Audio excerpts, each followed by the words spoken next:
दोस्तों, हम अपने जीवन में हमेशा अपने मन को लेकर परेशान रहते हैं। हम यह सोचते हैं कि हमारा मन शांत कैसे होगा। हमारे मन में तो तरह तरह के विचार चल रहे हैं। हम काम कुछ और करना चाहते हैं, लेकिन हमारा मन हमसे कुछ और ही काम करवा लेता है। इससे पहले कि आप अपने मन को शांत करने का प्रयास करें, यह जानना बहुत ज़रूरी है कि मन का व्यवहार शांत होने वाला है ही नहीं। अगर मन शांत होने वाला होता तो इस दुनिया में सभी के मन शांत हो गए होते और हर कोई अपना जीवन सुखी सुखी बिता रहा होता। फिर ना तो कोई हंगामा होता और ना ही किसी तरह की कोई तकलीफ। सभी का जीवन खुशी खुशी बीत रहा होता। फिर ना तो आप और ना ही मैं पैसे कमाने के पीछे भाग रहे होते। समस्या तो यह है कि हम ज़्यादा से ज़्यादा चीज़ इकट्ठा करना चाहते हैं, क्योंकि हमें लगता है कि हमारे पास जितनी ज़्यादा चीज़ें होंगी हम उतना ही सुखी रहेंगे। लेकिन वास्तविकता तो यह है कि बाहर की किसी भी चीज़ में कोई सुख नहीं है और ना ही उनमें कोई दुख है। और यही कारण है कि जब हम किसी चीज़ के पीछे भाग रहे होते हैं, जब हम कोई चीज़ पाना चाहते हैं तो उसे पाकर हमें पल भर के लिए खुशी तो मिलती है, लेकिन बाद में हम उस खुशी का एहसास नहीं कर पाते। वह खुशी दुख में परिवर्तित हो जाती है और इसी प्रकार से हम एक चीज़ से दूसरी चीज़, दूसरी से तीसरी चीज़ के पीछे लगातार भागते रहते हैं, क्योंकि हमें ऐसा ही लगता है कि यदि हम वह चीज़ पा लेंगे तो हम सुखी हो जाएंगे।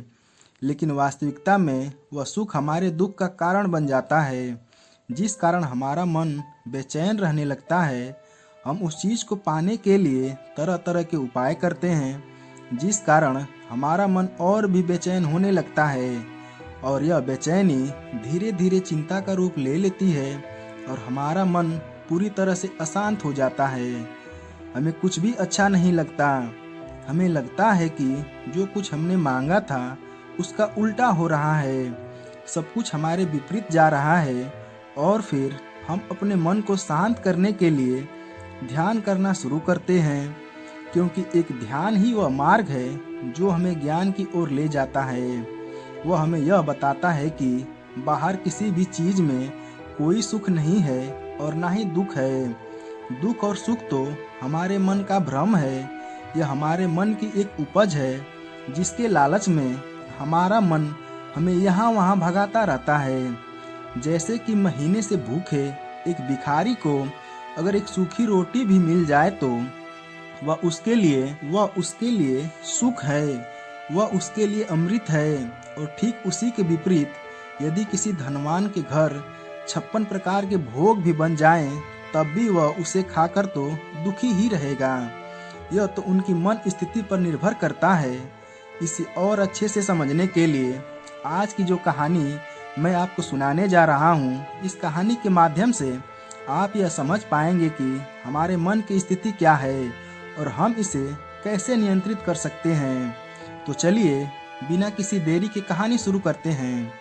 एक समय की बात है, एक गांव में एक युवक रहता था जिसका मन बहुत ही अशांत रहता था। वह हमेशा तनाव में रहता। वह अपने मन को शांत करना चाहता, लेकिन उसे कोई भी उपाय नजर नहीं आ रहे थे। उसके जीवन में कई प्रकार के दुख थे, जिनके कारण वह हमेशा तकलीफ में रहता था। एक दिन उसे पता चला कि उसके गांव में एक बौद्ध भिक्षु आए हुए हैं, जो सभी को दुख और सुख पर उपदेश दे रहे हैं। वह युवक तुरंत ही घर से निकला और उनके आश्रम जा पहुंचा। वहां पर पहुंचने के बाद उस युवक ने देखा कि वह बौद्ध भिक्षु सभी गांव वालों को उपदेश दे रहे थे।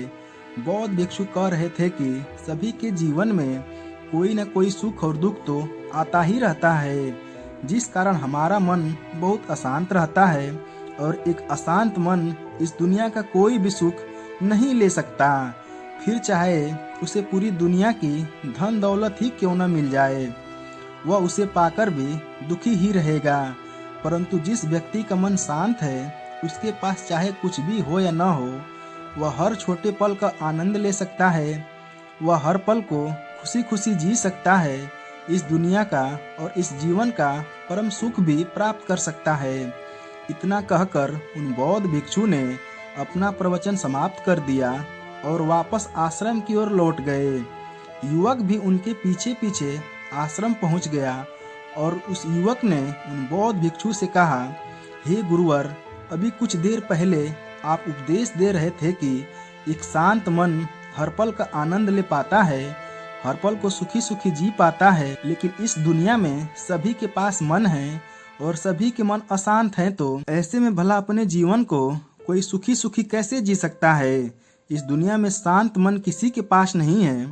मेरे पास भी एक मन है और वह भी शांत नहीं है। गुरुवर, क्या आप बता सकते हैं कि मैं अपने इस मन को शांत कैसे करूं? तभी बौद्ध भिक्षु ने उस युवक को ध्यान के बारे में समझाया, ध्यान के फायदे बताए और उसे कहा, बेटा, ध्यान करने से हमारा मन शांत हो जाता है। हम विचारों के दलदल से बाहर आने लगते हैं और इस कारण हमारे जीवन में सुख उत्पन्न होने लगता है। यदि तुम अपने जीवन में सुखी होना चाहते हो, तो अपने मन के इन विचारों के दलदल से बाहर निकलना चाहते हो, तो तुम्हें ध्यान करना चाहिए। तुम्हें ध्यान का अभ्यास करना चाहिए, क्योंकि यह वही मार्ग है जो तुम्हारे मन को शांत कर सकता है और तुम्हें सही राह पर ला सकता है। उस युवक ने उन बौद्ध भिक्षु की बात मान ली। उस युवक ने उन बौद्ध भिक्षु को प्रणाम किया और वापस घर चला गया। घर पहुंचने के बाद उसने ध्यान करना शुरू किया और रात भर ध्यान करता रहा, लेकिन उसे कोई लाभ नहीं हुआ। इस कारण वह अगली सुबह फिर से उन बौद्ध भिक्षु के पास पहुंचा और उन बौद्ध भिक्षु से कहता है, गुरुवर, आपके कहे अनुसार मैंने रात भर ध्यान किया, लेकिन उससे मुझे कोई लाभ नहीं हुआ। मेरा मन तो अभी भी अशांत है। आप तो कह रहे थे कि ध्यान करने से हमारा मन शांत हो जाता है। तभी वो बौद्ध भिक्षु उस युवक से कहते हैं, ध्यान कोई एक बार करने की चीज नहीं है, यह तो अभ्यास है और धीरे धीरे समय के साथ मन शांत हो जाएगा। इस पर वह युवक कहता है, हे गुरुवर, मेरे पास इतना समय नहीं है। मुझे कोई ऐसा मार्ग बताइए जिससे जल्दी जल्दी मेरा मन शांत हो जाए और मैं खुशी खुशी अपना जीवन जीने लग जाऊं। ऐसे तो मेरा बहुत समय बर्बाद हो जाएगा। मुझे कुछ ऐसा बताइए गुरुदेव, जिससे मेरा मन आज के आज और अभी शांत हो जाए, जिससे मैं सुख की अनुभूति कर पाऊं, मुझे सुकून मिले। उस युवक की बात सुनकर बौद्ध भिक्षु मुस्कुराने लगे। उन्होंने उस युवक से कहा, बेटा, मेरे पास तुम्हारे लिए कुछ ऐसा है जिससे तुम्हारा मन अभी के अभी शांत हो जाएगा। इतना कहकर वह बौद्ध भिक्षु अपने आश्रम में गए और अंदर से एक घड़ा लेकर आए और उस युवक को थमाते हुए कहते हैं, जाओ और पास की नदी से इस घड़े में पानी भरकर लाओ। उन बौद्ध भिक्षु के इतना कहने के बाद उस युवक ने वह घड़ा हाथ में ले लिया और नदी की तरफ जाने लगा। उसके बाद मन ही मन सोच रहा था कि लगता है यह गुरु पागल हो गया है, इन्हें कुछ नहीं पता, भला यह घड़ा मेरे जीवन में शांति कैसे ला सकता है, यह मेरे मन को शांत कैसे कर सकता है। लेकिन उसके पास कोई और रास्ता नहीं था, जिस कारण उसने घड़ा लिया और नदी के पास पहुंच गया। उसने उस नदी से घड़े में पानी भरना शुरू किया। उस घड़े को नदी से बाहर निकाला तो उस युवक ने देखा कि उस घड़े के चारों ओर तो छोटे छोटे छेद हैं, जिससे पानी तेजी से बाहर की ओर निकल रहा था।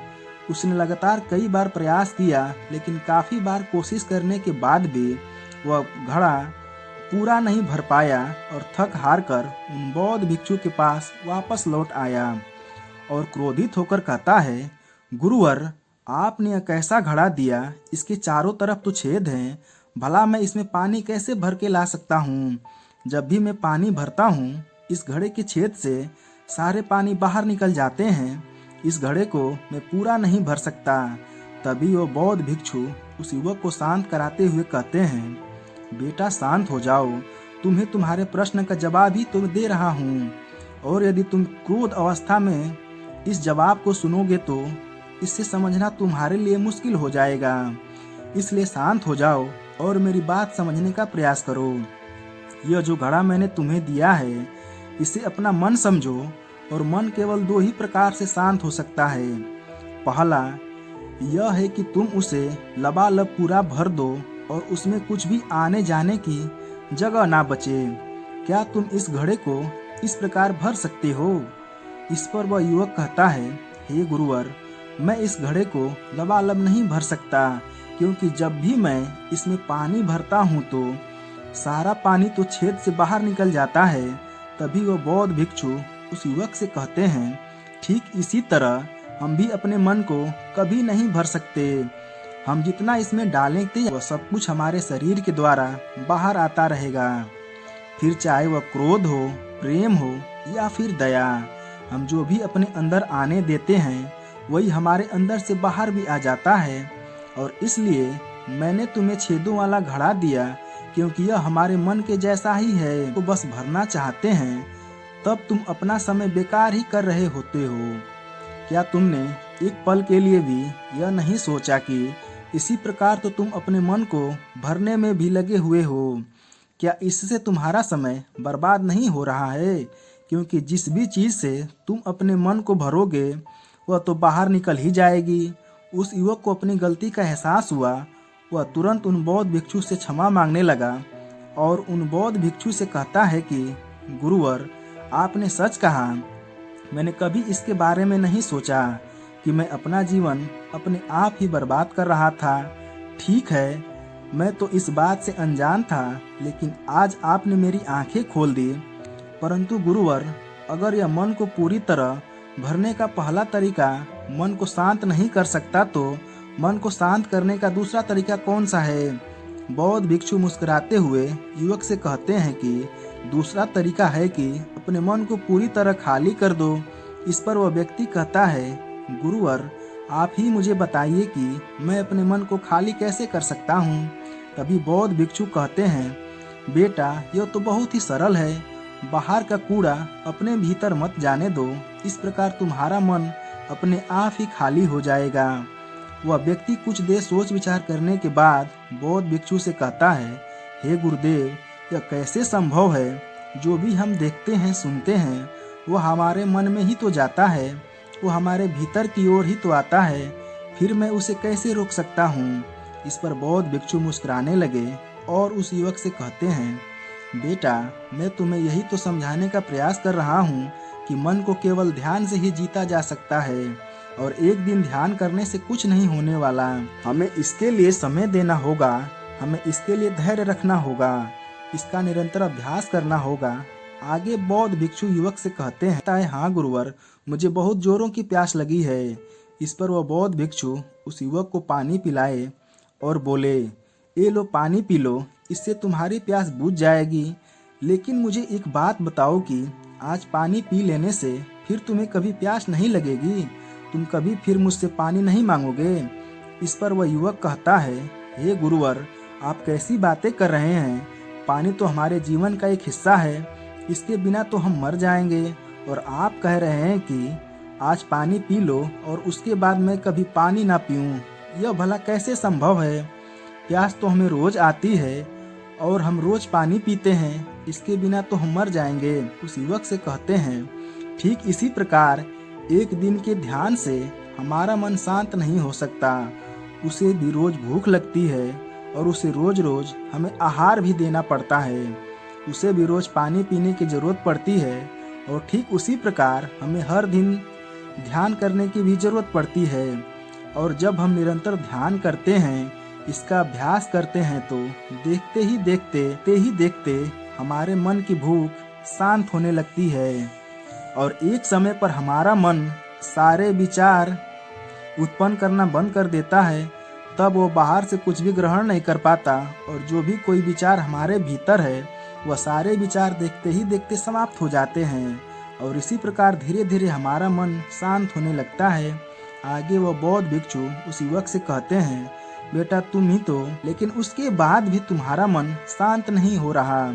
बेटा, तुम चाहो तो 1 घंटे के लिए ध्यान कर सकते हो, चाहो तो पूरा दिन ध्यान कर सकते हो, लेकिन इसका लाभ भी तुम्हें उतना ही मिलेगा। अर्थात मान लो तुम 1 दिन के लिए ध्यान करते हो तो इसे तुम्हारा मन को केवल कुछ समय के लिए ही मिलेगी। यह तो है कि वह 1 घंटे के लिए शांत रहे या फिर केवल कुछ क्षणों के लिए लेकिन वह शांत अवश्य होगा। लेकिन जैसे ही उसे फिर से भूख लगेगी, वह फिर से अशांत हो जाएगा और फिर से यहाँ वहाँ भागने लगेगा और वह अपने विचारों की तलाश में आगे बढ़ेगा, क्योंकि उसे भी तो भूख लगी है, उसे भी तो खाना चाहिए, उसे भी तो पानी चाहिए। जैसे तुम अपने शरीर को स्वस्थ रखने के लिए समय से खाना खाते हो, पानी पीते हो, ठीक उसी प्रकार मन को शांत रखने के लिए तुम्हें निरंतर ध्यान करना होगा। उन बौद्ध भिक्षु की बात सुनकर वह युवक हाथ जोड़कर बोला कि गुरुवर, मैं आपकी बातें समझ गया और मैं हमेशा ध्यान करूंगा। दोस्तों, उम्मीद करता हूं कि आपको यह शिक्षाप्रद कहानी पसंद आई होगी, इसलिए एक प्यारा सा कमेंट कर दीजिएगा, साथ ही वीडियो को लाइक कर दीजिएगा और चैनल पर नए हैं तो चैनल को सब्सक्राइब कर दीजिएगा। धन्यवाद।